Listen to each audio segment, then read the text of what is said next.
I've had a lot of people asking about how this Trotline spool works that I made. I have a previous video I released this winter, just passing time waiting for crabbing season, explaining how I made this. It first starts off with a carabiner to hook my anchor to.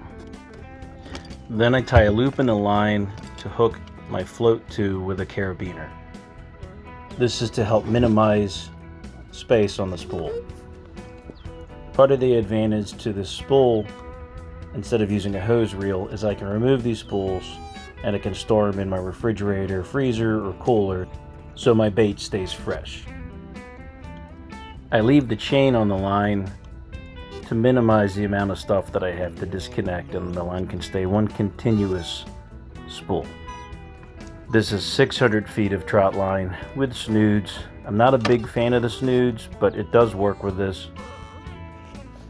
Let's speed this video up. It takes about 5 minutes to drop the line and about 5 minutes to pick up the line.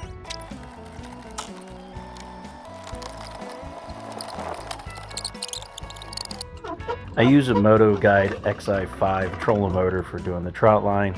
I can steer and control the boat from anywhere on it, and it's just worked good for me.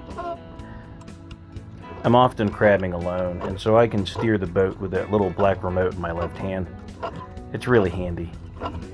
Also with the GPS, I can just anchor the boat just by pushing the anchor button, and it just holds itself right in spot while I sort crabs or play with lines or anything.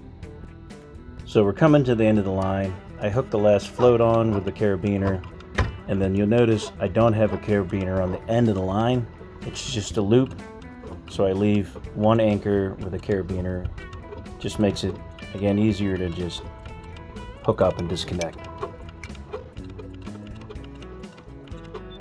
So I'll show you soon. Picking up the line is just as easy. Again, the video is sped up just 5 times faster.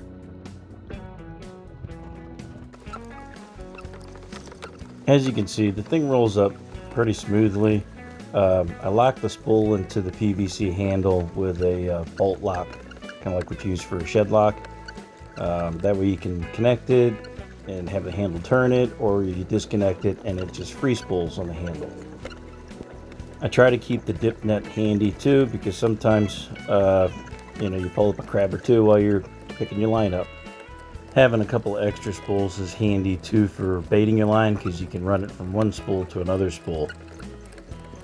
I have a couple other ideas of modifications I want to make to them. I want to make one of these out of metal and make it self-reeling with a drill. But for now, this works good. Like and subscribe for future crabbing videos, tips and tricks. Thanks for watching. Happy crabbing.